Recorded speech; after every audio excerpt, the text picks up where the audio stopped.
नमस्कार मित्रांनो.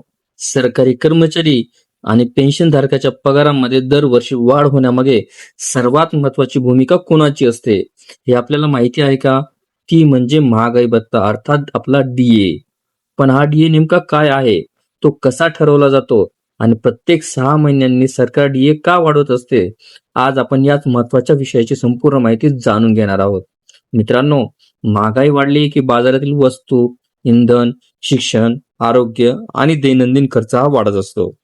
अशा परिस्थितीमध्ये सरकारी कर्मचाऱ्यांच्या उत्पन्नावर परिणाम होऊ नये म्हणून सरकार महागाई भत्ता देत असतं. डीए हा कर्मचाऱ्यांच्या मूळ वेतनाच्या टक्केवारीनुसार दिला जातो. ज्यामुळे ज्यांचे बेसिक वेतन जास्त आहे त्यांना अधिक डीए मिळतो.